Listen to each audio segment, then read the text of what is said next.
There it is. There it is. And Got it. I kind of got my phone right here. Okay. So I'm seeing the live feed on Facebook. Okay. Um, I can't really tell if people are watching or whatever. I I'm don't not know that, either, but but it don't matter um because I'm not really gonna pay attention to that. I just know that the live feed is up, and I don't know if we can. Maybe I can share let's it. rewind. Yeah, we're Let's gonna go back to the rewind. live Let's go discussion. to the beginning. All right. So what I'm doing is I'm sharing the live on Facebook in my story, and then I'm gonna share it again on my um. I'm gonna share it on a page on. This is just on a whim. We were like, Yeah. Well, you know what?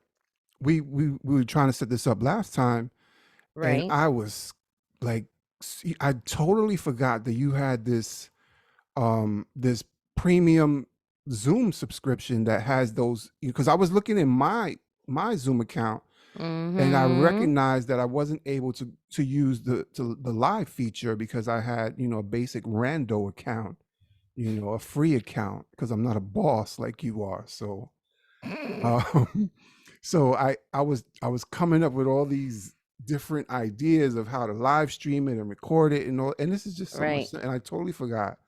So I am glad about that. So I just shared the live a couple of times, Okay. but So Facebook is let's very lame.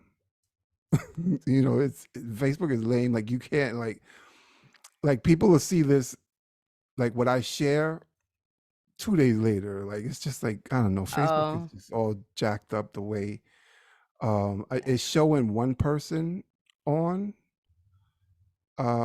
but I can't tell if that's that one might of be me. us. That might be Yeah, you. that might be me Hey, because I you. just hey. I like I So like I let's like just the I like the way the live feeds. I'm gonna try not to look at yeah. it. Yeah. No, look straight But I, ahead. I Look at have it me. set up where I can see the chat just in case anybody jumps Okay. on Okay, there that's good. And or I whatever. actually, as you can see right here, I've got my phone in front of me too because Fancy. yeah, like we're just gonna let's just We start. we Let's just just start. gonna I let it know we flow. kind of started, but So let me get this back. is the Which Way Is Up show. Yes, the live edition, the Yes. anniversary edition, and I'll tell My you name about is that. Michi. And I am Scott. Welcome. The message is clear: anti racism, anti capitalism, anti imperialism, in order to dismantle the colonized mindset. The Which Way Is Up show offers us an opportunity to participate in the public conversation while being critical about social concerns in an effort to become more engaged citizens. Applause, applause, applause, applause. It's been a while, and this is why we decided to come back and come at you We live. live. I like this live Yeah, I like the feeling of it. And experience, and even though and nobody's it's watching it. okay because when they do watch it, again, they're going to see the first what 20 minutes of us Yeah, just but not only that though. The Facebook records the live, and it'll just be like posted. So like even though we'll be done with the show, it'll be up there, for people to see us, especially before the official start of the show that we just right. did. They see us kind of, you know, ranting a little bit and getting the audio set up or whatever. And but since we officially started the show, I wanted to again express that this whole live experience and this moment we're in, where everybody's going live, Hmm. I'm not impressed. I'm not Okay. really impressed. um there are some lives that I do like to go on. There's podcasts where people, hello, are going live. But then there's regular ordinary day-to-day people that are going live, that are not that interesting, where you need to have a live audience, and it's not only like you just going live like once in a while. Like some people is going live like multiple times a day, like this person's going live, this person. I'm not that interesting. I Hmm. can admit where I'm gonna go live, and then on a more positive end of that, some people have the gift of gab where they, there's people that do their own podcast by themselves and can talk for 60, 90 minutes by themselves, you know and I need some type of back and forth. Yeah, I Interaction. need some Right. interaction because Right. I don't have the gift of gab like that. So that was my whole thing with the live experience. And another thing is like people going live, like people going on vacation, and then they want to show you that they want to be live at the beach, live at the pool, or whatever. Live, look at my pretty toes live. Now, don't get me wrong. Don't get me wrong. I Oh, love me some pretty toes, right. but I'm We not know about this. to watch it on the live feed. I hear You you. know I what I'm hear saying? you. I'm not going to do that. I tend to go live when I am at an event that, you know, is fun, is, whatever's happening. And maybe people are looking for something to do. And if they can kind of get a vibe for what's going on, they might just be like, you know what, let me head out. Let me go check that out. A lot of those are, places where I may be performing. So, I just, especially since it's already starting to get cooler, I literally spent the whole weekend outside last weekend. I was outside Friday, Saturday, Sunday. I was not, and I'm so glad because then come Monday, it, got chilly. And yeah, so, but just to go live because like I'm making dinner, or go live because I'm watching a sunset, like I've really come to appreciate privacy. I've really come to appreciate um having something that is just for me, that I don't have to share with the world, and I have really gotten to that place where, whereas before I was posting regularly so that I can create algorithms Right, right. and get engagement. I've come away from that for a lot of different reasons, but um, I know how to do all that. I just, like I said, I've come to appreciate privacy. I think in the age of social media, we have immersed ourselves and is creating crazy FOMO.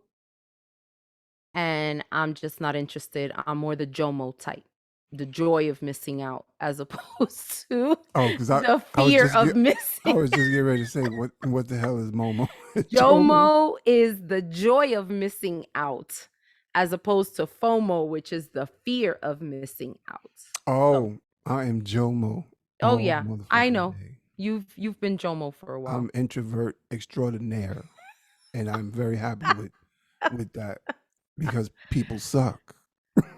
People Oh suck. my, yeah. Anyway, I don't want to. Yeah. No, let's stay on topic because we do have topics that we're We discussing got some today, stuff to go through. and we're live. We're live, so So excited. let me let me just set the tone right now and get it out. Today is September 25th. And I've shared this with you guys plenty of times, but today actually happens to be my clean date. So September 25th, 2001 is when I went into an inpatient detoxification program for the last time, because there was many times, but this was the last time. And today marks 21 days of consecutive abstinence from alcohol and 21 other years. drug use. 21. 21 years. 21. What did I say? Days. Oh, 20, thank you for catching that. Yeah. 21 years. And Years. it feels great. I'm still excited about staying clean, right? If nothing else is going on in my life and I'm boring and I'm not a person that you really want to click on their live, for Mm-hmm. me, staying clean is still very exciting to me. And that was one thing that was necessary in the beginning for me, right? It had to be exciting. Someone told me early on that if you stop using and you start this new way of life and you find yourself always miserable and always down and always boring, they were like, then just go back out to doing what you were doing. What's the fucking point? You know what I'm saying? If you're gonna be miserable, and it sounds kind of harsh, and it's like we really don't want people to do that. but it Mhm. clicked the right way with me because I got it. I was like, you're absolutely right. You know what I'm saying? I'm not, the purpose of this is not to just stay clean or, stay sober, but I want to be able to live life like other people do Right. without having to do these things. Right. So 21 years. Um, I don't want to get too much. I've shared, and disclosed a lot of my story already, and I Mhm. just wanted to set the tone because it's also National Recovery Month. September is Recovery Month. Have you ever heard of Recovery Month? I have. Yes. A lot of people haven't, and Mhm. and actually, it was something that I never really paid attention to until probably like a few years ago. And so, just a little background. Recovery, the Substance Abuse and Mental Health Services Administration, which is a federal agency that kind of oversees and provides guidance for all the substance abuse and mental health service providers throughout the country. Mhm. They in 1989 they started Recovery Month naturally to increase awareness to Okay.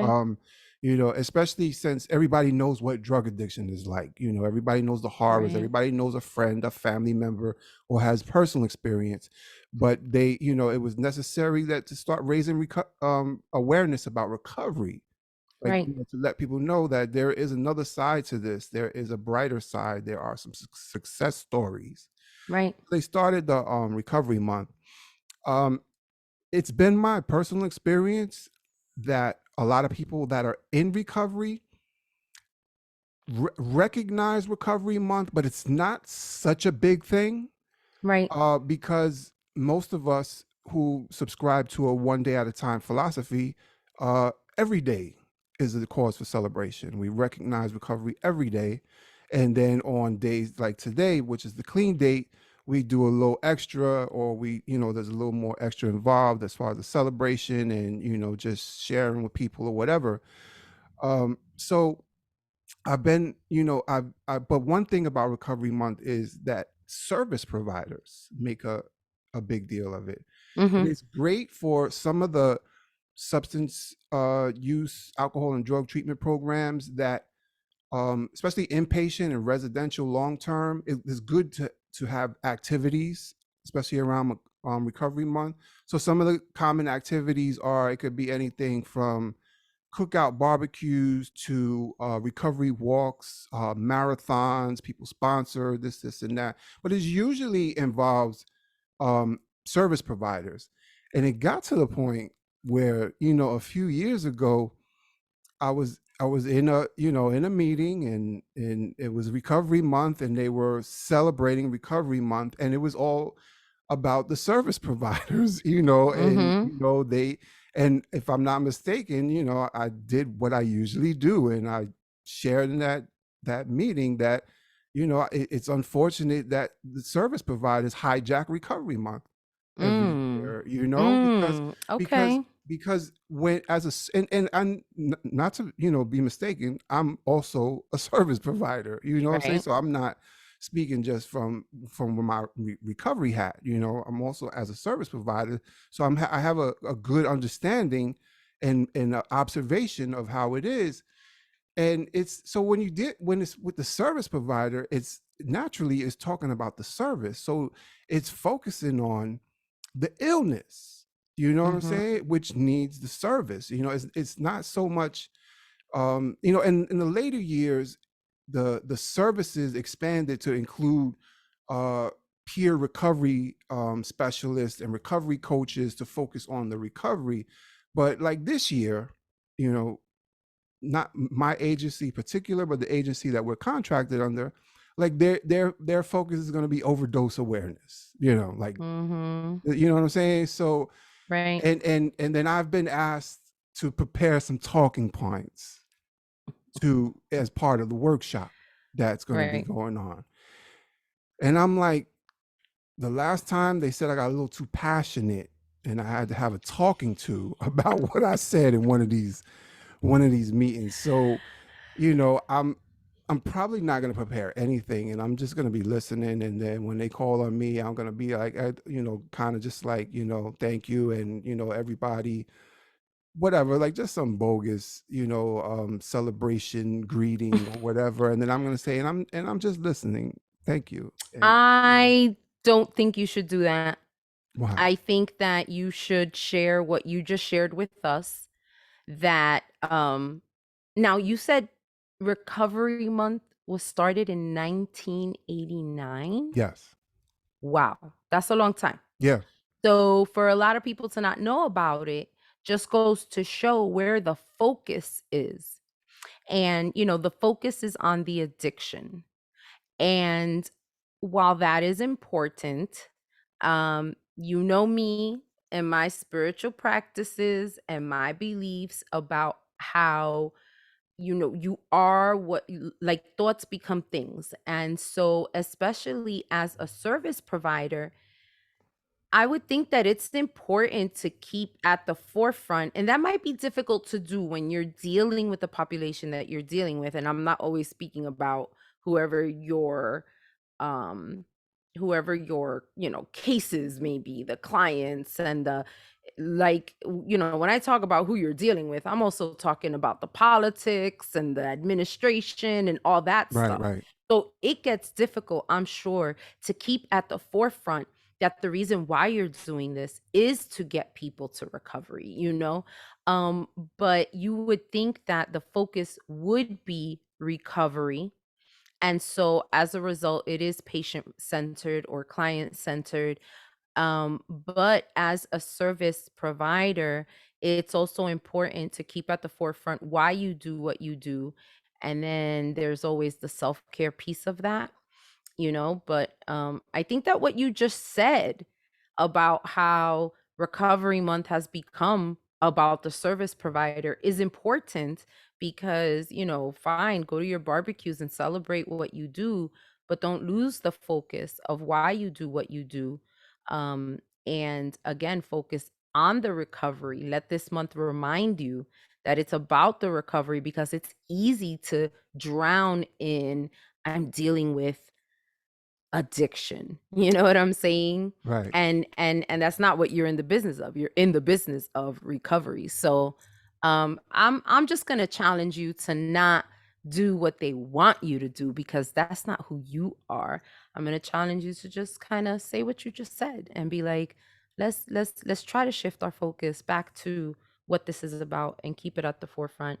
I'm definitely gonna take that suggestion, and give it some thought, because probably about 2 years ago, I'm gonna say September of 2020, Mhm. um, where like in in deep with the pandemic. Mhm. And just in case nobody knows, overdoses skyrocketed during the pandemic. And people in early recovery, people that had long-term recovery, a lot of people um didn't come out of this pandemic clean. And it was very challenging for people. A lot of people were relying on in-person, face-to-face Mhm. interaction as far as recovery support is concerned. Mhm. And although we were able to, as people in recovery and recovery groups and 12-step programs or whatever, were able to shift like the rest of the world to a virtual experience with no IT departments. Things people, we just figured it out. Right. Which was an example of the resilience, which is something that I probably bring up, as far as focusing on the recovery. Right. But despite the resilience and our ability to, keep recovery going, everybody wasn't able to hang on like that, Mm. unfortunately. Right. And then I can, just flip it back on the providers, because this is not going to be a meeting with any clients or anything like that. It's going to be among professionals. Mhm. And but it'd be a good time to let them know, the ones that don't know what recovery month is about. It's to keep some focus on the recovery, Right. and not, I mean, not saying to be ignorant and deny or just not paying attention that people are still suffering, and there's this illness is still very much an issue in, globally. But it's a time for us to breathe a little bit and celebrate, the people that are finding success one day at a time in their Right. recovery process. So what it looks like. So, but I just really wanted to highlight, and share with you my experience of the moment being hijacked by service providers, Yeah. which brings me to Dr. Oz. So can I just really quick before you go into that? Go ahead. I just finished watching Dope Sick on Hulu. And ever since it came out, I wanted to watch it. Um, you know that I am a person that cares very much for people, for community. Um, you and I both being born and raised in, an inner city in Jersey City, we see the impact of, you know, drug abuse, alcohol abuse, just, all of that. And so I've always just been hyper aware and always willing to do what I can, however I can.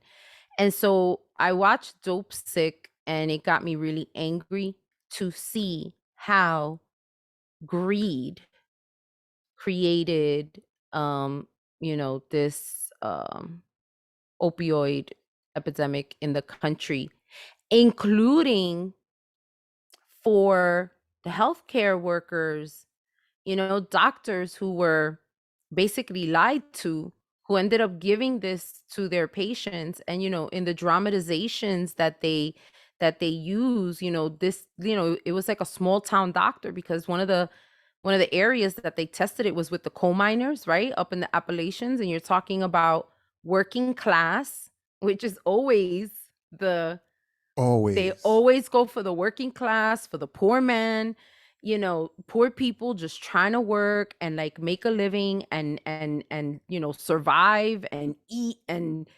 and put a roof over their heads and their children's. And so this doctor literally, small town doctor delivered, these these babies, and then years later, is still their doctor. And now he's prescribing them these medications, and then he watches them die to addiction. And what does that do to someone who took an oath, to act ethically, and to always have at the forefront. And it I was like, that would destroy anyone, and it was just really interesting to see the role that the FDA played in it. Yeah. So not to something else that I always, when people bring up the opioid epidemic, I'm like, well, crack back in the 80s, but since that was the inner city, it wasn't an issue, right? But once it hit certain communities, now it's an epidemic, in terms of opioids. But again, that show, and it's only it's not like several seasons. It's just about 7 episodes. Rosario Dawson is in it, Michael Keaton, it's like an all-star cast, but it was really interesting. It got me really angry.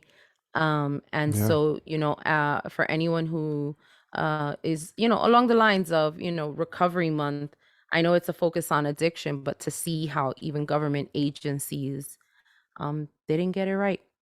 They didn't get it right. The DEA was on point, but the FDA wasn't. And so, anyway, Well, Dr. Oz. yeah, which brings us to Dr. Oz. And well, yeah, I'll tie it in. You familiar with Dr. Oz, by the way? The I know the he's on green TV, but coffee bean. I don't watch TV. Yeah. I don't think no, I don't I think he's not on TV know. anymore. I don't he doesn't Okay, have his show well, anymore. Yeah. yeah, he used to be, and I know he'd come up with all kinds of like alternative, but mm, He yeah, maybe my the intuition kicked in quick with him, yeah. but I know there were a lot of people who jumped on the Oz bandwagon. Yeah, yeah. I didn't, but I know some people that Dr. Oz could do no wrong. Of course. That he was a blessing.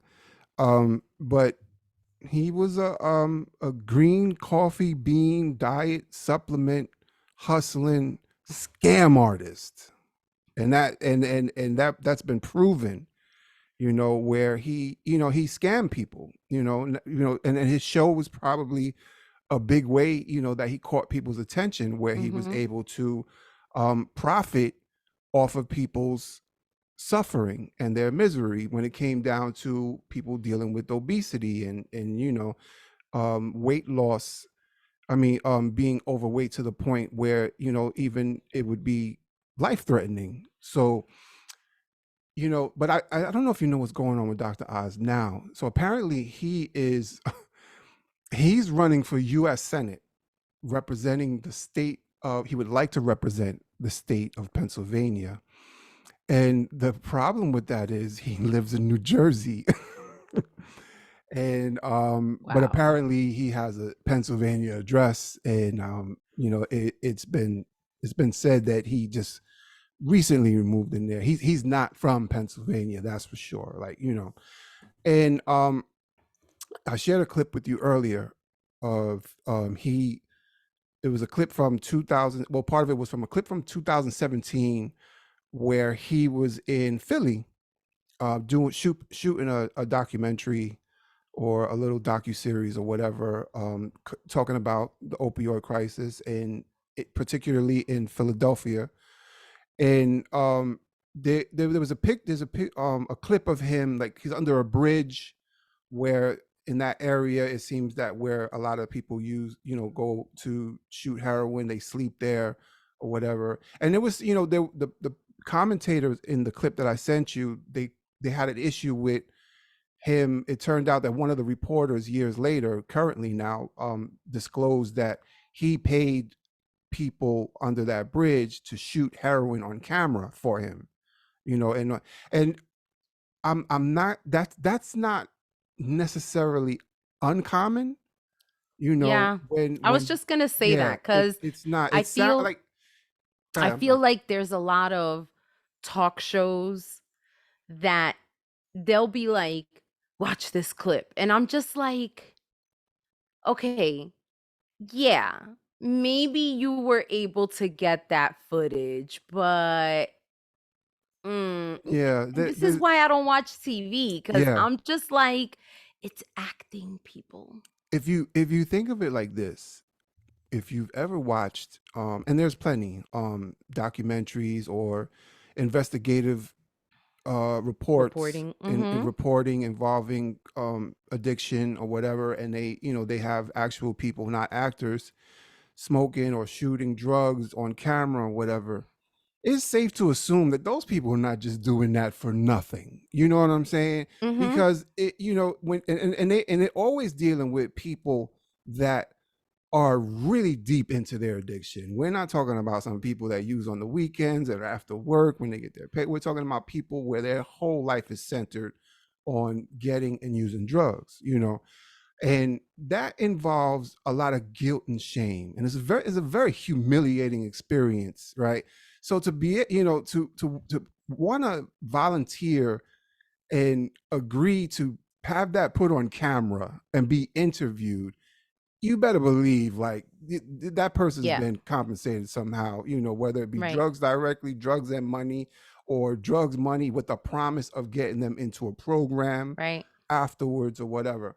So that part I didn't really have an issue with. But they show him later in the clip in a pickup truck, still in Philly, and they got some guys in the back of the pickup truck, and then there's like a reporter or whatever outside, and Dr. Oz is riding shotgun, and he's telling them what he's going to do for these people, and he's bringing them to the program, and this, and that.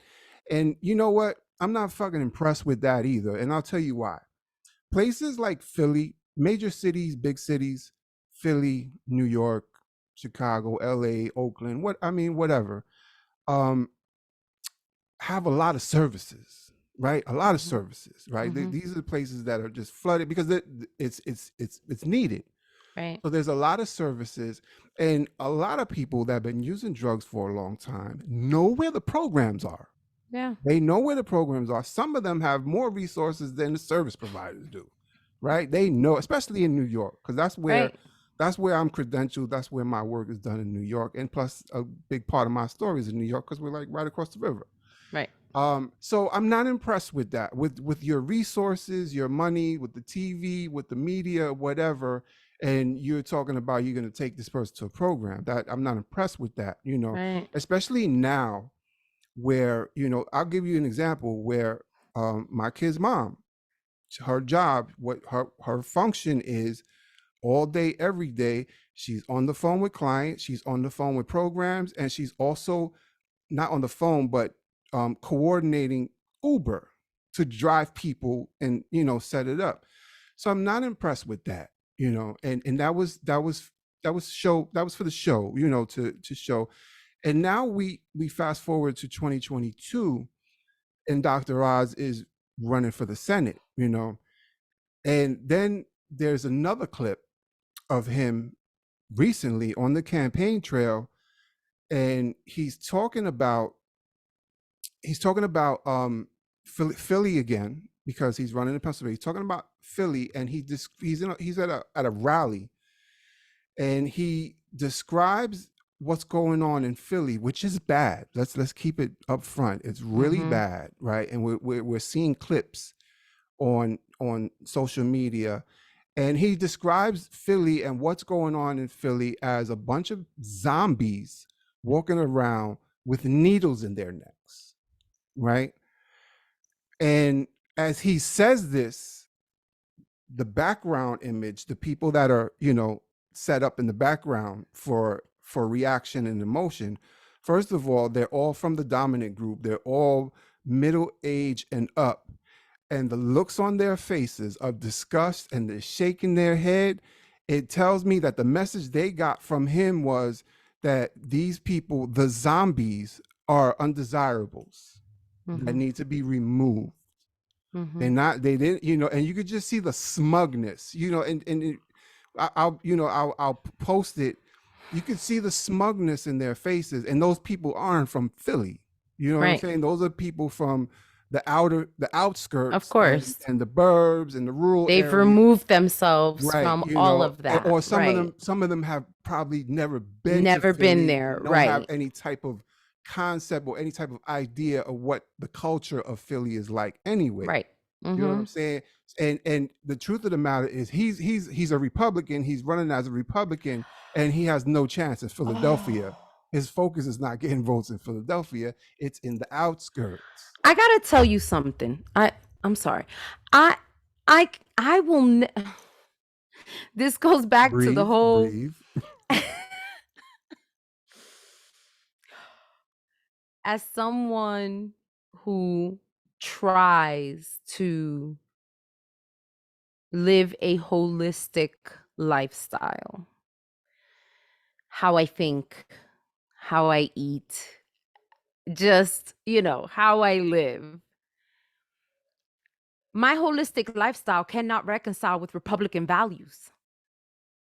So I could never, Hmm. so like, because it Come just on, come on. it it includes the community, and it includes the fact that I am part of this planet, my holistic lifestyle, and that if my neighbor is not well, I am not well. Hello. You know what I'm saying? If my Mm, community is not well. Now Republicans are the opposite. The Republicans are like undesirables, get, like, lock them up, send them to Martha's Vineyard, send them to, right. know what I'm They're saying? bringing the property value down. Yeah, This yeah, is what they that's what it's think. all Yeah. about. And so just his whole who he was back then and who he is now doesn't reconcile. And anybody who's adding up the 4 plus 4 to equal 8, no, it doesn't. You know what it just doesn't. Okay, rent And over, and guys. you and you immediately picked up on it.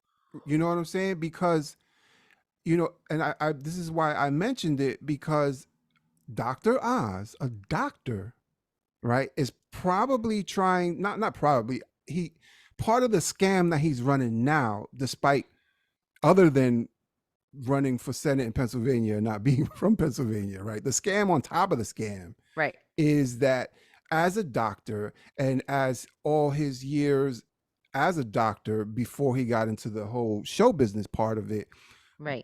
he would like to appeal to people, as him, as his chosen profession, to help people that are sick, to help Mm. heal people that are sick. This is the illusion that Hmm. he's passing. But like I said, if you look at the expressions on the people behind him, Right, they know exactly what he really means, and they don't right. give a damn about any type of healing that he's done in the past. So They here's looking at this through a law and order lens. Yeah. No, no, no, totally, totally. And here's something that I want to put out there for people because I mean, a lot of people might know this, but a lot of people might not.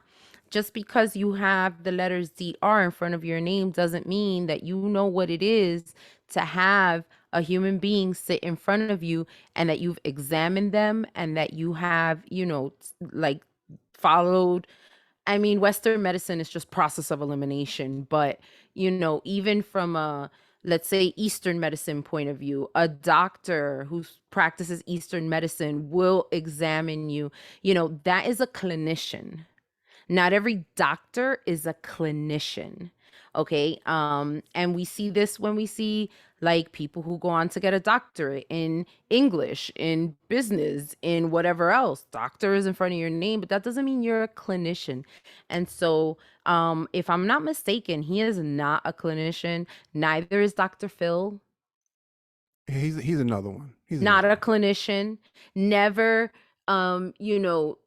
like I I for a living, my Monday through Friday 9 to 5, right? My Clark Kent, my 40 hours a week that pays the bills is that I do medical credentialing. And part of my job is to make sure That's that right. when a Mm. clinician is going to work in a clinical environment where they are seeing patients, taking their temperature, doing the blood pressure check, weighing you, whatever it is that happens to you when you go into a doctor's office, I make sure that this person has all the credentials, that they've gone through the education, the training, that they have the licensure, that they have the malpractice, that they haven't killed anyone, so that they can get this job seeing a patient.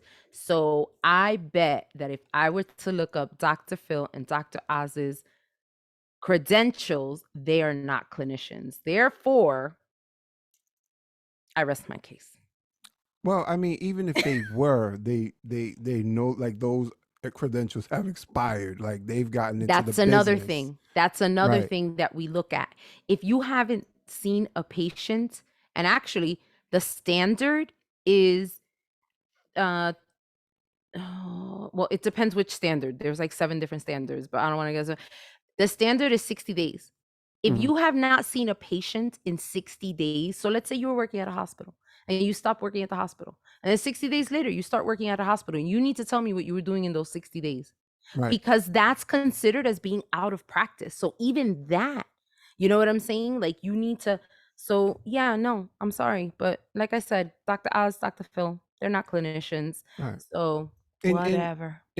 what you just spoke on, as far as a certain political brand not being for the people, Mm-hmm. the other brand is more savvy with um I'm not going to say pretending in all cases, but they're very savvy at making it appear like they're for the people Oh and yeah. not about, the Yeah. capital, Mm-hmm. the profit motive. You know what I'm saying? Right. Um and The clueless liberals. I right, know. right. The cool Yeah. liberals, the Democrats, Yeah. and the major difference is that even if they don't go as far as doing what they say, in on the campaign trail or in their platform or whatever, they have enough awareness about what's going on where you could get into a discussion with them and they can start breaking down statistics and letting you know what is what in this city and why is this happening and whatever. And the other ones, they don't know any of that Oh shit. my You God. know what I'm saying? I They don't know. can't even get into that. What they'll say that the generic shit is we need more treatment. We need more treatment. We Yeah. need we need more law and order. You know Yeah. what I'm saying? Mm-hmm. The generic shit that we've done When they're when over and Yeah. over already. Yeah. When they're even admitting it, right? Right. Because like anyway.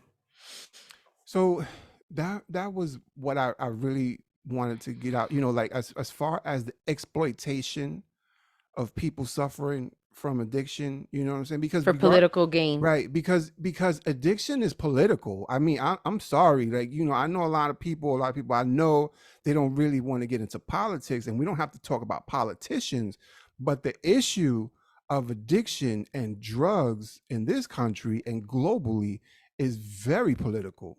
You know what I'm saying? Going back, I mean, not even I'm going way back before the crack era, before the even before the drug war. We could go back to early 19th century when they really started focusing on marijuana and all the Mexicans bringing in all the marijuana. They're bringing Reefer drugs. madness. Right. You know what I'm saying? That's where a Yeah. lot of the marijuana prohibition The started. stigma. Right. They were bringing Yeah. Mexicans were bringing drugs, bringing marijuana, right? And they were taking the jobs, right? Oh my goodness. Like, have you heard Yeah. that before? Of They're course. bringing crime, they're bringing Yeah. drugs. The bad hombres. Yeah, the Yeah. bad hombres, you know what I'm saying? So it's very political. And so I just wanted to tie into that and just to say that, whether it be service providers or whether it be politicians, I really don't appreciate people exploiting people suffering from alcohol and drug Yeah. addiction like that. Yeah. So during recovery month, keep the Stay let's aware. keep our eye on the prize, Yeah, people. stay woke. Let's celebrate recovery. Let's So congratulate those who have achieved it, who maintain it every day let because me put the focus on the shirt right quick because you can't see yeah, it. let's I'm do that. Let's do that. Yes.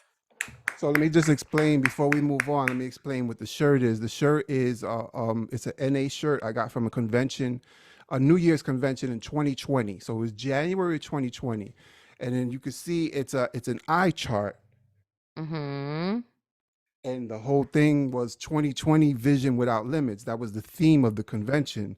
Little did Beautiful. we know that 2020 was going to be the darkest year ever. Mm. you know. Yeah. But it's a pretty cool shirt anyway, and I like the way they did this. Yeah. So I wanted to rep that on my clean day and as far as celebrating Recovery Month. So there you have it. What else are we Thank celebrating you. this This September? month is also Hispanic Heritage Month. Are we clapping for that yet? Yeah, yeah, Okay. no, definitely. Let's clap. And there's a joke about Hispanic Heritage Month because it it starts on September 15th, and they say that's because Latinos are never on time for anything. Oh, I could say that. I think it's funny, but anyway, I just so it's from September it 15th to is. October It is. It 15th, is funny. Hispanic Heritage Month. A lot of people take issue with the term Hispanic. A lot of people take issue with the word Latino. Um, for me, it is a celebration of the 22 countries in Central South America and the Caribbean. Of wow, I don't even know how to. I would say habla hispana in Spanish, which is like Spanish speaking countries. Um, but then there's even people that would argue that's not our native tongue. So, you know, that's our colonizers' language. But long story short, Hispanic Heritage Month, September 15th to October 15th, celebrating the cultures of, all of Latin America. Um, as Applause. somebody who, oh no, totally applause because, it's so many different there are so many different flavors and just so much that gets crammed into 1 month, right? Because it 22 countries, and they're all very distinct in their history and what they have to celebrate and how they celebrate. But there's stuff all over.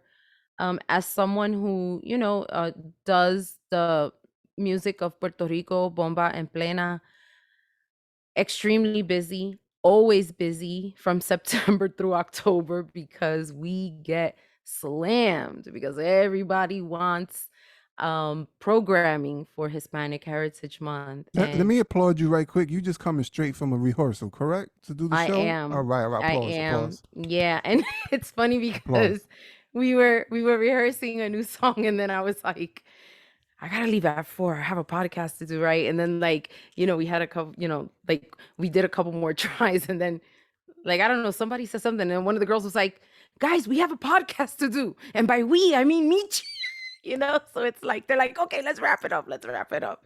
So but again, it's a beautiful thing and we go into so many different spaces. Like, I don't know if you ever been to Brendan's Courthouse on Newark Ave. the old courthouse. You know where the courthouse is on Newark Ave, right? Like the legit courthouse, but right Yeah. next to it, it's like a historic building. If you've never Oh been yeah, in yeah, the there, old courthouse. Yeah. it's gorgeous. And Yeah. so we just performed in there on Thursday Oh, night. nice. And again, we go into a lot of different spaces and people just people show up because they want to absorb it. A lot of times we're also sharing space with other performers that are representing their cultures. Like last year we saw an Ecuadorian group do like their typical dances, and it was just like so I take it in because I'm like, okay, great, I'll be on stage, but I get to enjoy a show too. And I love stuff like that. But something there's there's also a whole network of us, right? We all, network no matter where we are. And a couple weeks ago, someone just expressed on social media how exhausted she was already, and how institutions really need to start considering celebrating Latinidad and Hispanic heritage and culture like year round. Like even for your own programming, why are you trying to cram it into a month, And I get highlighting it, but like even in the schools, like find out when is the Independence Day, celebration of this country, then bring in like whatever, a folkloric group to like present on them whenever that is. Why does it have to be September and October, Joking around, I told you, I was like when we first got on and I'm like singing and you're like, what are you doing? I'm like, the same thing I've been doing for 2 weeks and dancing. And you hear in my voice, I'm like, I'm exhausted. I don't mean to complain because I love what I do. I really do. So this is in no means is it a complaint, but literally, Wednesday I had a performance, Thursday I had a performance, and then I still do my daytime job, right?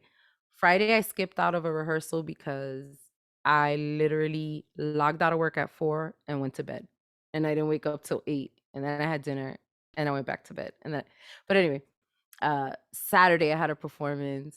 And again, sharing space with so many different people. We shared space with an Argentinian tango group on Thursday. Yesterday we shared space with a group that came from Puerto Rico. With everything going on, they were Yeah. literally living outside of their homes because their homes were flooded, but Mm. they were gonna get on a flight to come here, so they figured, well, let's just kind of live outside for now because we won't be here long. We're heading to Jersey in a couple of days. I have a little bit of a break because, I have nothing this week. And then the following week, I'll be out of town.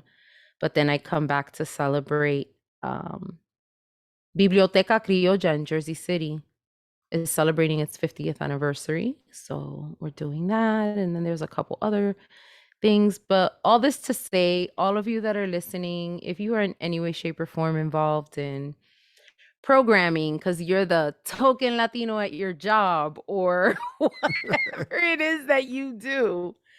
And they hit you up 2 weeks before Hispanic Heritage Month, you might just want to throw it out there and be like, why do we need to just like, why can't we do it in June? You know what I mean? Like, whatever. Let's, especially with all of the conversation and the buzz around diversity and inclusion and whatever, Well, which by the way I have a training coming up on that at my job. great. Yeah, Yeah. yeah, I'm excited about Yeah. that, to No, be you know honest what? with Some of them are really good. Um, some of them could be a little generic, or some of them could be a little dated because we're constantly growing and getting Yes, more information, and diversity and cultural competence is a big thing, especially in the service provider yes, industry now. You know, one thing that I wanted to touch on when you talked about the time frame of Hispanic Heritage Month, like it needs all to be all year round. One yeah, thing that I've learned in growing up where we are conditioned with this term Hispanic to basically be an umbrella term for every Spanish speaking population and culture in the globe, Mhm. you know.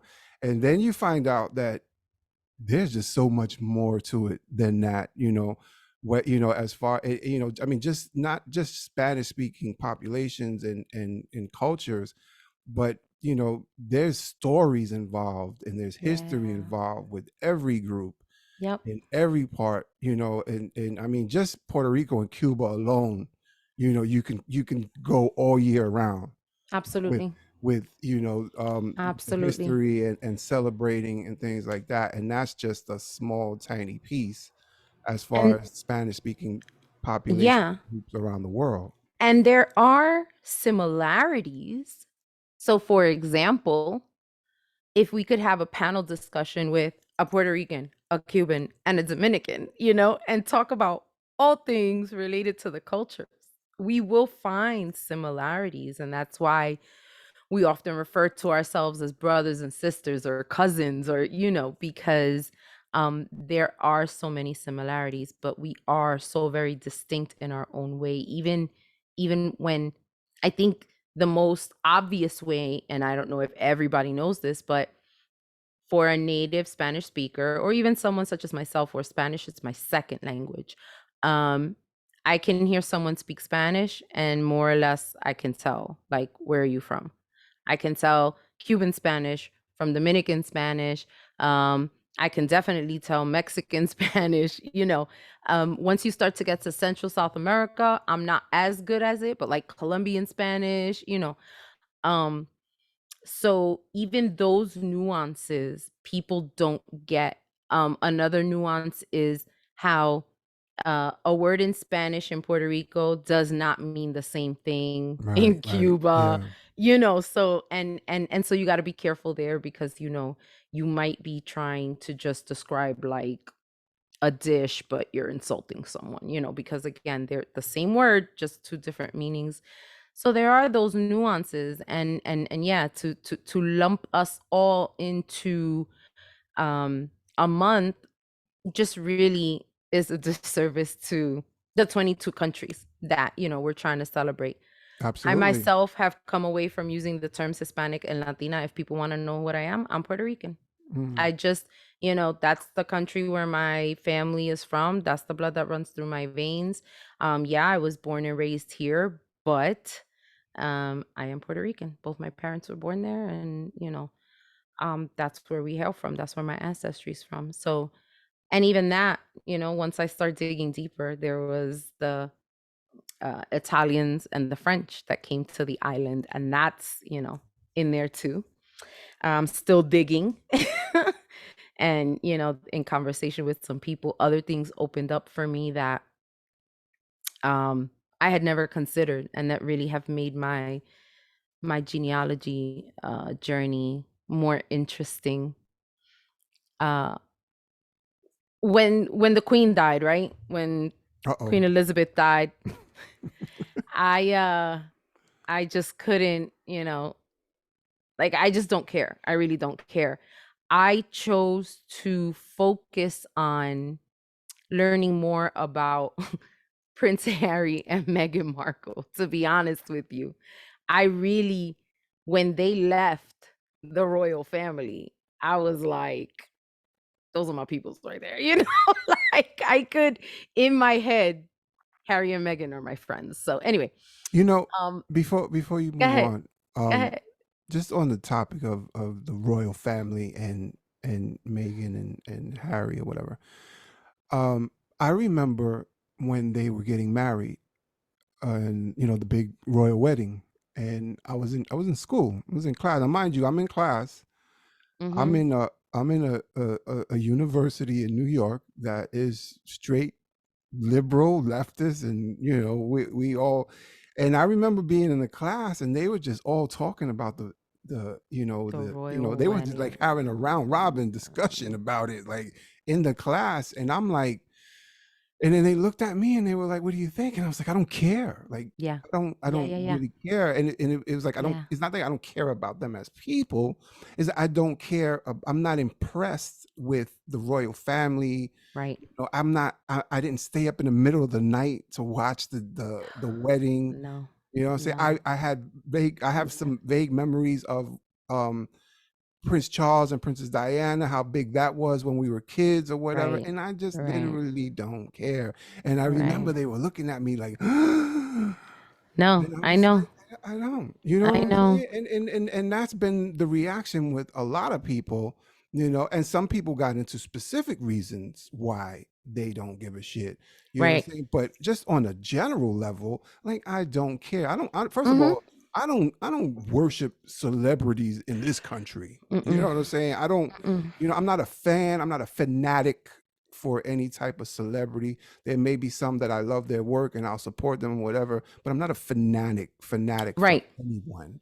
You Right. know what I'm saying? So, I but wanted I wanted to understand more because I knew why they left. When that came out, I was like, I know why. Because she's black. Like, I knew. yeah. Um, and then, they did the whole thing with Oprah, which I didn't, and again, just like you, I didn't pay attention to it. I just kind of knew because it's hard not to know the way people talk about it, right? Um, but again, when Queen Elizabeth died, I just wanted to know more about what really went down there. You know what I mean? And like hear more about her experience because when they did the Oprah interview, it did come out that Mm, she experienced some very blatant racist yeah. attitudes, conversations, like, you know, um, in any case, while I was watching that, I came across like two videos on YouTube. And so I watched those. Um and I'm looking at her and I'm, seeing pictures of her mom. And again, a lot opened up for me in terms of my own genealogy because on my mother's side of the family, I know nothing. I know nothing. I know very little. When I popped in my dad's name and my mom's name and my like his side just blew up. Where It's all there. where'd you do this? Popped in where? On Ancestry. Oh, you did that. Yeah. You have like a I did premium an account there too? Yeah, I'm on a mission. Oh wow. I'm on a mission. No, I asked you because And I've considered that recently. yeah, yeah. Yeah. I mean, you can dig through census records, and it takes research. You like literally because especially, these are handwritten records, copies of handwritten records, and you know, um, it's really interesting to see the erasure that took Mm. place on the island of Puerto Rico during the US Census. Oh, And yeah, yeah, yeah. yeah. And so I can't even make a statement about who I am, and what blood runs through my veins. I can't make a solid statement about that because I don't know, to be honest with you. And I'm still digging. And I think that a lot of people base it on the color of their skin. Mm, And again, I'm watching this whole and I see a picture of Meghan Markle with and then her mom, and I'm like, you know what I'm saying? It just opened up a lot for me. And I know that it seems really like obvious, but literally, a lot of us have lived our lives that way. And now that we're digging deeper and that we're trying to find the truth and that, difficult conversations are being had, this is what's coming up. And I say all this to say that, to bring up something that I've brought up before is that people assume that racism and colorism does not exist in the Latino community or in any of these 22 Spanish speaking countries because I speak Spanish, a black person speaks Spanish, then how can we be racist? Very easily. Let's look at what's happening in on the island right now. Let's look at the government response to the disaster of Hurricane Fiona. yeah. you know, it's the whole island, but if we were to literally be able to break down on the map by the color of the skin of the majority of the people in the neighborhoods that have received the help, that are okay, that have the water, that have the power, they look like me. And the ones that are still underwater look different than me.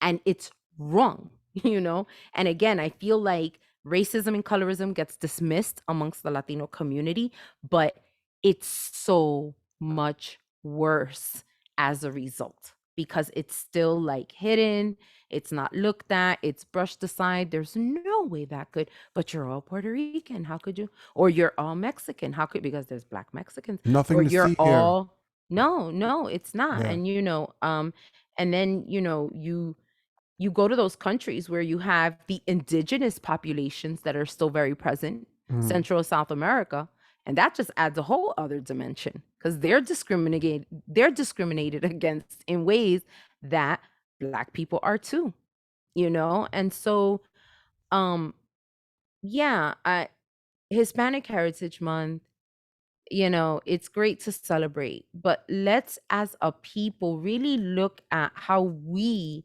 can learn to appreciate and highlight our culture no matter the color of the person's skin, no matter, you know, like there has to be equality. And in our own countries, we're still struggling with that. And it's sad. And I don't know if maybe as a diasporican, as a Puerto Rican who's born and raised here, maybe I've been, but no, I can't even say that because come on, like, I don't know. I don't know what the answer is, but it's There is no one disgusting. answer. It's It's complicated. disgusting. It's It's complicated. disgusting. Yeah. It is. It's I mean, disgusting. one thing that has come to my attention, and this is things that we share and you like amongst each other, is the everything that you just mentioned as far as the racism, the colorism, in different regions, Spanish speaking regions, that conversation is being had now, and a lot of people are not, not like it. They I don't mean, like it. I know you're not really on TikTok, but there's so many accounts I know. that I know. really get into, like, this is all they do. Look at the Eh, woman in Texas that you Yeah, sent me the video, right? A Mexican woman, or Mexican American, yeah, according to her. yeah. And she is literally just abusing these Indian women who are minding their own business. And she's just going at them and berating them. And she got physical, and I don't know, there was like an extra story where she may have even pulled out a gun on someone She who was threatened trying to to. It's stop. like she had got her Yeah, purse and she said, "I'll fucking yeah, shoot you." And I think yeah. that's kind of towards the And end of the video. right. And so she did end up getting arrested, but she even says in the, like in the video, she's like, I'm Mexican American. And let me expand on what that's about. Because, assimilation is a hell of a drug. And I have cousins who are a lot older than me. They have kids who are maybe about 5, 10 years younger than me, 10, 15 years younger than me. So like they were teenagers when I was a kid, and they were encouraged to not speak Spanish. They Yeah, were I've heard encouraged that. to Yeah. speak Spanish at home because and like even that, it was like no. And why? Because their parents didn't want them to struggle the way they were struggling at their jobs and in the community. Hmm. And so they actually discouraged them from speaking Spanish, wanted them to learn how to speak English. Um you were encouraged to better the race. We've had this conversation before, Yeah, absolutely. which means marrying outside or marrying lighter, and so um it's it's something that was done with good intentions, and I say that because it wasn't good intentions. It was fear. That's what it was. Right. Yeah. It was fear that your children were going to be rejected, that your children were going to suffer the way that you were suffering. And so as a result, it was internalized hatred, fear, and so you have these people who were raised to assimilate. They essentially hate themselves. And so, when they land that white spouse, that's the golden ticket, Yeah. They've You, made it, you know, and now that gives them the right to hate.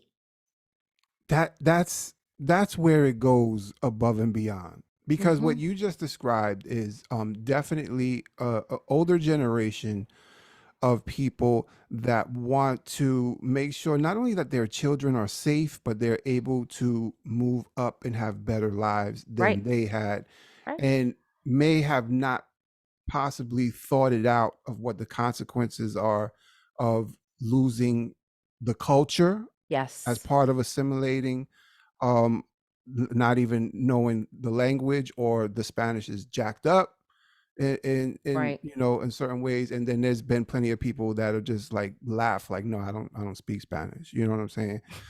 But the incident with that woman from Mexico, that's some whole different shit. That, this is how I saw it, and I had went back and forth with people on TikTok and Instagram about it, where that's like a internalized, you know, colonial settler mentality. You know what I'm saying? Yeah. So it's Yeah. more than just like, I speak English and I'm a Mexican American, like she emphasized. But you're being racist to other brown people. You know what But I'm can saying? I just tell you that I experienced, I'm not going to say who it was, Uh oh. We'll do it off but I after the show. I want to know experienced after the show. We'll edit it out. someone who got married, and this was on the island. This was in Puerto Rico. She married her neighbor from across the road. So they were from the same neighborhood, because in Puerto Rico, especially back in like 99, maybe it's not like this anymore, or maybe it's more like in the areas that are still rural, like in my town. But like if you lived in a neighborhood, it's because like historically your family's from there. You know what I'm saying? So this was back in 99, dude from across the road. So they're from the same neighborhood. Families are, but he was a little darker. Hmm. It was a little darker. And they get married. Her father didn't show up to the wedding because she Wow. was marrying a black man. 99. This was in 1999. Yeah. So Now, it's not like another century ago. right, Yeah. right. This was just, now, granted, her father was, old school. But dude, again, this is the point I'm trying to make. I would it it would still be disgusting to me. But if he was like, let's say from the US, because he's like, you're marrying outside of our culture. Right. Right. Right. Even that's disgusting to me. But still, Mhm. homie was from the same neighborhood, same town, same island. It's But sad. because he was That shit is black, sad. you didn't show up you didn't walk her down the aisle. Anyway, naturally that relationship didn't work, because how can you be married to a man that your family doesn't accept? And it sounds like a soap, like something off of Days of Our Lives, but that's a true story. Yeah. um and and it's disgusting, and it's sad that it still happens. And while we are celebrating our heritage, I would really, really, really like to put out there for my people that we need to get over our colorism and our racism. um it makes no damn sense. It only shows how ignorant we are, how fearful we are, when we cannot accept like another people, no matter, just other people, period. And like, how do you do that? How do you make that, it just makes no sense. Well, the dynamic the dynamics there are really strange because um when this is another political issue as well, because um depending on where you're from, and I'm talking specifically for Spanish speaking populations, Hmm. especially when they get here, I've noticed that depending on which way they fall on the political spectrum, it seems to be it seems to determine who's okay with having this conversation, right? So Hmm. when I said nothing to see here a little while back, that was what I was observing, getting from certain people that I'm just going to say that they're to the right of the political spectrum, and just like a lot of people that are from born and raised in the US or whatever, that's not a conversation they want to have. And then when it comes to people that are immigrants or first second generation immigrants, they're they're not having that discussion. They either in denial or just choose not to have that discussion about what racism and colorism is like in the land of origin. You know what I'm saying? Right. So, I've been watching that because, like I said, it's been something this past year, has been something where there's been some discussions going on, Yeah. some heated discussions and Yeah. debates, in Spanish speaking communities about addressing the colorism. Not a few weeks ago, I put you on to a podcast that I was listening to about a professor that wrote this book called The Unmasking, talking about this issue. You know what I'm Mhm. saying? And she, basically, and I got to get that book, by the way. I know it's called Yeah. Unmasking, but there's another part to the title, and it's basically talking about racism and colorism in Right. Right. Latino communities. And while she was on it was actually a radio show, Yeah. it was a live radio show, and um, the guy that was interviewing her, he was good. He was asking the questions that he knew that people, he wasn't really pushing back on her. He was like, what would you say to people that say Yeah. this, and what would you say to other Spanish speaker or brown people that are say, so he was Right. presenting her with the questions that he knew people had. Mhm. And his boy was texting him during the interview, right? Yes. And his boy was, I think he's Mexican, fair skinned, a Mexican, right? Mexican. So he had his boy on the show the next day because they were really good friends. I did not listen to that show. Well, just I that's what, listened to her show. yeah. You sent me the link to the second show, and I didn't listen. And I'm going to be honest with you, and this might sound really ignorant to a lot of our listeners and whoever hears this, but I'm really sick and tired of listening to the opposition. I am Mm, so sick and tired because it just makes no sense to me. And it is a waste of my time. And, you know, my ex-husband used to watch Fox News, and I was like, how could you watch that? He's like, I want to know how the other side thinks. I already know how the other side thinks. I'm sick and tired of it. We're living in a world because of how the other side thinks. And I really don't give a shit what the other side thinks anymore. And I'm not going to waste my time because I have a lot of work to do. You know yeah. what I'm saying? And to have that buzz in my ear, no, I know what it is. I know my culture. I know what my people are doing right now. If we go anywhere on the island of Puerto Rico, people like you and I who really give a shit about people, they're on the ground. They're helping people clean their homes. They're cooking for each other. They're being there for each other because the government is not going to do it for us. Right, So right. for me to sit 45 minutes listening to what this guy has to say and him trying to rationalize, I ain't got time for that. I ain't Well, got time for it. he wasn't he wasn't in direct opposition. He was one of those kind of I know. the both sides I is know. type, Yeah. I don't have time for the them either. neither left nor right. Yeah. I'm I know. not this or that. They Yeah. try to cloak themselves Yeah. to The not really, bullshitters. Yeah. right.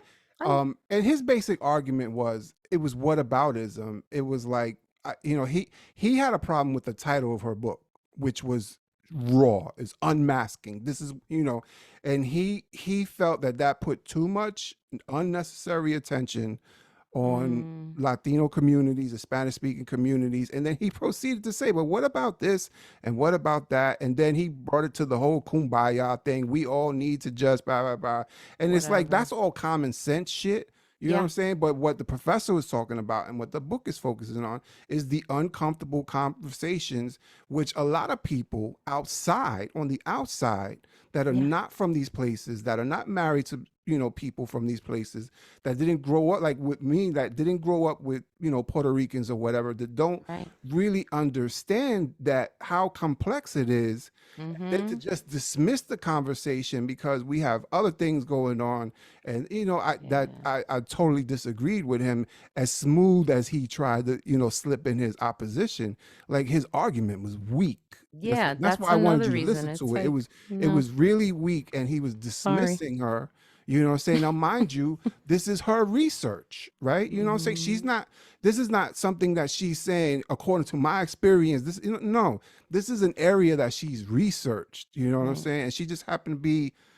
I think she's Puerto Rican, if I'm not mistaken. You know, if I forgot. I believe But so. and I I don't feel bad recall. because I don't have her name off the top of my head because I wasn't really thinking about it, but it just brought it up. But Right. the bottom line is that the uncomfortable conversations um go deeper depending on the culture, and Mhm. other people, and for us to continue to just dismiss and say, to dismiss it as a class issue, or just to dismiss it and blame it on corrupt government, and Mm-mm. I mean, Mm-mm. these are conversations that need to be had, you know what I'm saying? And I think, and I told you this a while back, and I think before we started the podcast, I had really started picking your brain around, situations like that, because I was like fascinated, because I knew about it and I saw some of it growing up, but I didn't know how deep it went. And Right. that's when I started to pick your brain about it, and here we are. Yeah. Yeah. Yeah. Speaking of corrupt government and going back to what's happening in Puerto Rico right now, immediate needs, um, it's hard to believe. And there was a meme that circulated that said, so Hurricane Fiona hit Puerto Rico as a category 2, I believe, right? Or category 1. Let's say category 1. Hmm. And the entire island was without power.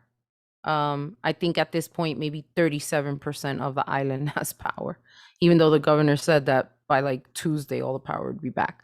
I don't know how, because the power goes out in Puerto Rico every day, Right. but Right. whatever. Um, then Hurricane Fiona hit Dominican Republic as a category 2, and everything is fully restored. And so that just goes to show how the problem in Puerto Rico is the infrastructure. Today I was talking to one of my band members who is from Utuado, Puerto Rico, and one of the first videos I saw of what was happening during Hurricane Fiona was from her hometown. And I saw an entire bridge, a steel bridge, Oh yeah, just get I saw carried it. away Yeah. by the river. And then like you saw like the iron, like the guardrail type thing that goes along the road just got The whole pulled with thing. it. The whole right. You can literally hear Yeah. the steel Yeah. bending and then Yeah. snapping. And Yeah. and the people are just like, so I spoke to her about that when I saw her yesterday, and I was like, I immediately thought of you because I'm like, I know it's her hometown. And she's like, yeah, but the problem is that that was like an interim bridge that was put in when the other bridge got dragged away by Maria, which was also an interim bridge. And so it's like all this band-aids, that are Right. put on these festering wounds, and then they just leave it like that. And so it's like, at what point is the government of Puerto Rico going to be the stand for the people on the island and demand from the federal government what it needs? And I feel like what's really happening there is that they're getting what they need. But by the time they line their pockets, what gets Mm. back to the people is just a band-aid. That's a whole You nother know what I'm show. saying? Listen, Mm. and don't I know it. I am going to end it right there because you're right. It is a whole other show. There is a podcast that I've mentioned before, Are they La still Brega, going? They're still going? Brega. Actually, it was like a limited time I podcast. I know. think That's they why I only asked, did because I like did listen 7 to. or 8 Yeah. episodes, but those 7 or 8 episodes are really um a a deep dive into historical events that took place, that give you a glimpse into what Puerto Rico is in terms of the piece that it plays in Mm. the political game that the US is playing on this planet. It's a pawn, Yeah. and if you play chess, you know, it's a pawn. And that's how we get treated. And now you have these vultures that are going in with the Act 60, and it is disgusting because people are literally being displaced from Yeah. their homes. They're being given notices to evict in 30 days because the owners are selling properties. And then you know what they're going to do with those, right? They make them Airbnbs, especially in the San Juan area. And it's if you watch Bad Or Bunny's latest video, I heard about it. I heard about if it. you watch Bad Bunny's latest video, you will Even though get I'll be honest, I haven't seen any of Bad Bunny's videos, well, so and not even the latest. a lot of people But I heard about this one. recently I heard a criticism of him that, he talks all this talk, but that he still does what all these celebrities do. And my response to that was he doesn't do what all the celebrities do. He's doing a lot more. He's using his platform because I don't know when's the last time a celebrity used their thousands, maybe even millions, to put together a 25-minute documentary Mm, about what's happening on the island right now. When's the last time a celebrity did that? Can I know? right. Because the documentaries I've seen weren't done by celebrities. They was done by Exactly. regular old Exactly. investigative reporters. Just like, Exactly. yeah. And he got like somebody solid, Bianca Hilao, who is an investigative reporter. She's an independent investigative reporter, and she's known for And she's the one that yeah, does the TikToks. The yes, yeah, yeah. yes. So I follow her. Yeah, yeah. he got her to do this 25-minute documentary. And it's all, based on the song that he did, where he's basically talking about, it's called El Apagón, which is the blackout, Yeah. That because I it's a heard. Yeah, regular she's part of life in right. Puerto Rico, and Because people love that it's song. timely because they what she was saying was that they had worked on this before the storm. Like this was Yeah. already something that they were working on, and then Mhm. the storm just happened, and then the video drops. You know what I'm Right, saying? So it right. made it that much more So, impactful. oh no, totally. And again, people criticize him, but he is using his platform to bring awareness to what's happening on the island of Puerto Rico. He is even using his platform to raise the conversations surrounding racism, colorism, sexism, trans rights, and like he wrote like it's just, I'm sorry. So if the man wants to smoke crack on national TV, I can't criticize him. You know what I mean? Because again, like he's using his platform in a way that I've never seen an artist do. I've never seen an artist do that, Mm. and he's doing it in a very targeted way for Puerto Rico, and we need that. So anyway, Oh we've been man, going at this for a while, and we've I been think going. that Shout we out to Trudy. She's been hanging in there with us. She's like, Hey Trudy. it says she's We're been there. live. I could see the chat, and it said it lets you know who's watching, and Okay, she's been there for okay. like an hour at least. I shut off the whole thing because I felt like I was being distracted and I wasn't present to the Yeah. conversation. So I'm like, okay, I'll just let the live go. I have it on the side, so I've just been Okay, like and kind I of just like feel like the next time we go live, let's get some feedback from everyone. I know that we haven't been as consistent as when we started, but scheduling has been hairy lately. yeah, Um, but we from the beginning, we didn't really put any expectations on ourselves. We wanted to be true to, whatever topic we felt we had to address. We know that consistency is important because we don't want to lose the listeners. yeah. And people But been asking me like, "You still doing it? What's going on?" okay, Or what? People okay. asking me when you recording next, and I was like, "It's Okay, coming, it's so coming." okay, you know what? I may have to. I got out of my apprenticeship. I'm clear for the next year. So let's But see if we could get maybe something a this little more whole consistent going going. live experience, because we're just really just experimenting with it right now, and it's Mm-hmm. really nothing to it now that we know we could just use Yeah. the Zoom to add the live link. Right. So we could be a little more prepared with that next time. Like we can set Yes. up the link ahead of time and We won't share be it and fumbling, and yeah, and or at announce it. least if we're gonna be fumbling, let's make it comedic. Yeah, we can ask some stuff, and we could. I think with the live feed, we can also invite people into the live. So Mm-hmm. if we got somebody like Trudy that wants to say something, or We like my might. man Bombaloo, who is always on the check-in. Yes, I would yes, like to hear something from him. absolutely, Our brother Ray absolutely. said he's a little upset that he didn't know about this and he could have been a guest. You And see, you and yeah, see. so he's like this. Okay, He so basically yeah. told me this is unacceptable how we've been doing a podcast and we haven't had him on the show. Oh, So, that's yeah. yeah. And you know he's not gonna let us. We're gonna Well, be we'll paying work it for that out, for a while. And then Okay. we also have our click sister who's a teacher Yes, yes. who has Yeah.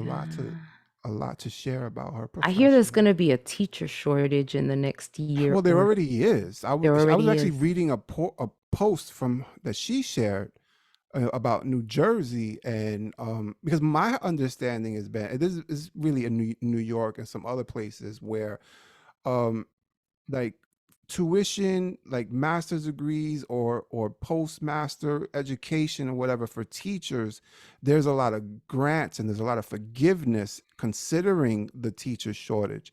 But what I was Wow. reading about what she shared as far as what's going on in New Jersey, like they're just making shit harder for them, considering the shortage. And I didn't really go into it that deep. I just browsed through it, and I thought it was going to be something to that effect, like they were going to be, because I personally know that they've in New York they're giving out scholarships for teachers and nurses because of the shortage, especially after the pandemic. You Right. know what I'm saying? And we need teachers and nurses. You know what I'm saying? So Yeah. maybe she could come on and talk a little bit about It's such that a political experience. thing. We were Yeah, talking about it's that all. today because one of my band members is a teacher, and she was like how her union came to them with a 420-page document, talking about this is, like the new contract or whatever with a 0% increase. They're just gonna slip that in there with 400 something pages, like it's something they're Yeah. not gonna notice And a that shit. 0% That's increase. the And first thing I want to see in any and we type of all bargaining agreement. we all agree that teachers do not make enough to begin with. It's such a political thing. You know what? We're going to end up being here for Yeah, another we're hour gonna if we let let that go. ourselves go. Thank you so much. Congratulations on your Thank you, 21 years. thank you. And hopefully the For next time we get everybody together, celebrating yeah.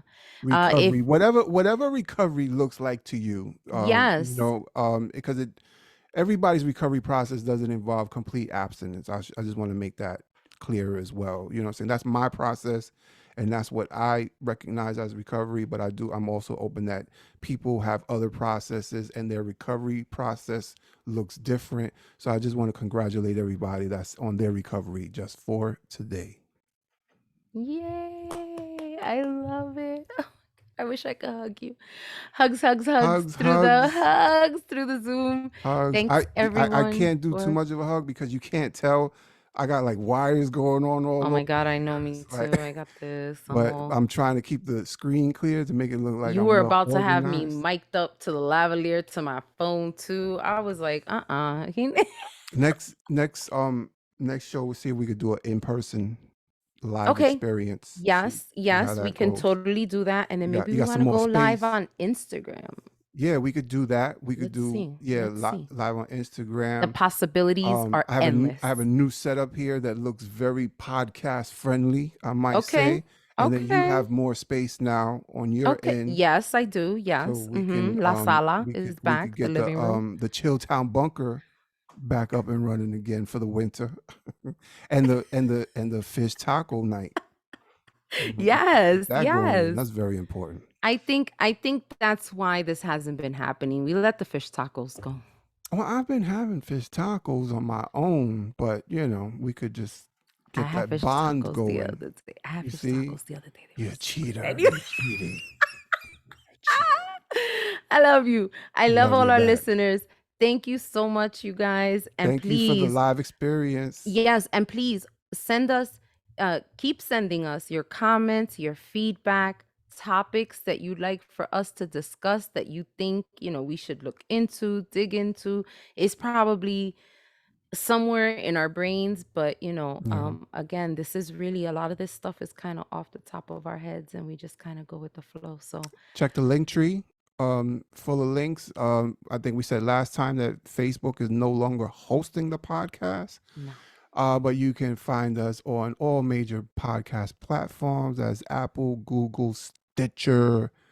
What else? We got the TuneIn app. We got Amazon Music. We're on. We What? are on iHeartRadio. I got a YouTube whole yeah. Just click on link tree. the link tree, and there's a whole bunch of options. Or those of us that are close, you'll get a direct link to Happy review. Recovery Month to everyone celebrating. Happy Yes, yes. Hispanic Heritage Month to all who are celebrating. Be safe, my peoples. Peace. Peace. How do we end the live? I don't know. I'm gonna end the recording Stop first. live stream.